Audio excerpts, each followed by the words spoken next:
India സഖ്യം തകരില്ല, അങ്ങനെ തകർക്കാനാകില്ല.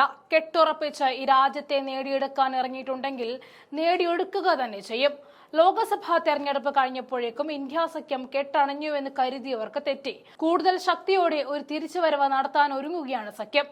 കൊടിവാണ India സഖ്യത്തിന്റെ തലപ്പത്ത് കൈകോർത്തു നിൽക്കുന്നത് ആ പഴയ കൂട്ടുകെട്ട് തന്നെ. രാഹുൽ ഗാന്ധി, അഖിലേഷ് യാദവ് കൂട്ടുകെട്ട്. 2027 ഉത്തർപ്രദേശ് നിയമസഭാ തെരഞ്ഞെടുപ്പിൽ പ്രതിപക്ഷ പാർട്ടികളുടെ കൂട്ടായ്മയായ ഇന്ത്യ സഖ്യം ഒരുമിച്ച് മത്സരിക്കുമെന്ന് സമാജ്വാദ് പാർട്ടി അധ്യക്ഷനും മുൻ മുഖ്യമന്ത്രിയുമായ അഖിലേഷ് യാദവ് പറഞ്ഞതോടെ യോഗിയുടെയും BJPയുടെയും നെഞ്ച് ഇടിക്കാൻ തുടങ്ങി. കാരണം ഹിന്ദുക്കളെയും മുസ്ലിങ്ങളെയും രണ്ടായി കാണുന്ന ഒരു മുഖ്യമന്ത്രിക്കോ പാർട്ടിക്കോ ഇന്നിവിടെ സ്ഥാനമില്ല എന്ന സത്യം അവർ മനസ്സിലാക്കി. യോഗിയെ കൊണ്ട് ഇനി ഒന്നും നടക്കില്ല എന്ന ബോധ്യം ജനങ്ങൾക്ക് മാത്രമല്ല BJP ദേശീയ നേതൃത്വത്തിന് തന്നെ വന്നു കഴിഞ്ഞു.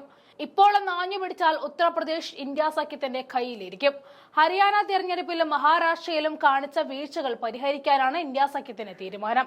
പ്രയാഗ്രാജിൽ നടന്ന വാർത്താ സമ്മേളന വേദിയിൽ സംസാരിക്കുകയായിരുന്നു അഖിലേഷ് യാദവ്.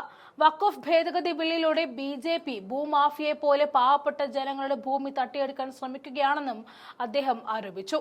BJPയെ ഭൂമാഫിയ പാർട്ടി എന്നാണ് അഖിലേഷ് യാദവ് വിശേഷിപ്പിച്ചത്.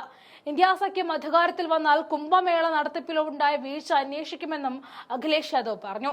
കുംഭമേളയിലെ തിരക്കിലും തിക്കിലും പെട്ട മരിച്ചവരുടെ എണ്ണം സർക്കാർ പുറത്തുവിട്ടത് തെറ്റാണെന്നും നിരീക്ഷണ സംവിധാനങ്ങളുടെയും വലിയ വീഴ്ച ഉണ്ടായിട്ടുണ്ടെന്നും അപകടത്തിൽ മരിച്ചവരുടെ മരണകാരണം തിരുത്താൻ ഇരകളുടെ കുടുംബങ്ങളോട് സംസ്ഥാന സർക്കാർ സമ്മർദ്ദം ചെലുത്തുകയാണെന്നും അഖിലേഷ് യാദവ് ആരോപിച്ചു. പിന്നോക്ക ദളിത് ന്യൂനപക്ഷ വിഭാഗങ്ങളുടെ കൂട്ടായ്മയായ PDA 2027 നിയമസഭാ തെരഞ്ഞെടുപ്പിൽ BJP അധികാരത്തിൽ നിന്നും പുറത്താക്കുന്നതിൽ നിർണായക പങ്ക് വഹിക്കുമെന്നും അദ്ദേഹം കൂട്ടിച്ചേർത്തു.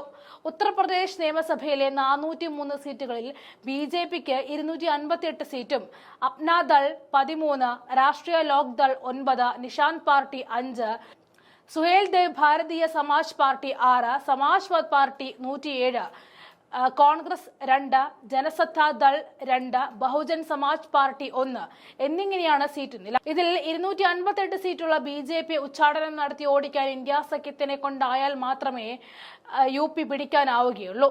ഹിന്ദുമതമെന്ന വികാരം മൂടിക്കെട്ടി യോഗി കെട്ടിപ്പടുത്ത BJP കൊട്ട പൊളിക്കാൻ നെഞ്ചും വിരിച്ച് ഇന്ത്യ സഖ്യം ഇറങ്ങുകയായി.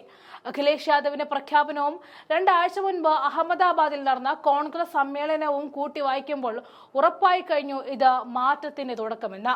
വർഗീയ ശക്തികളെ ആട്ടിപ്പായച്ച ഉത്തർപ്രദേശ് ജനങ്ങൾക്ക് ശാപമോക്ഷം കിട്ടാൻ സമയമായിരിക്കുന്നു. ലോക്സഭാ തെരഞ്ഞെടുപ്പിലെ ശക്തമായ പ്രകടനത്തെ തുടർന്നുണ്ടായ സമീപകാല സംസ്ഥാന തെരഞ്ഞെടുപ്പ് പരാജയങ്ങളിൽ നിന്നും കരകയറുക എന്നതാണ് സഖ്യം ഇപ്പോൾ ലക്ഷ്യമിടുന്നത്.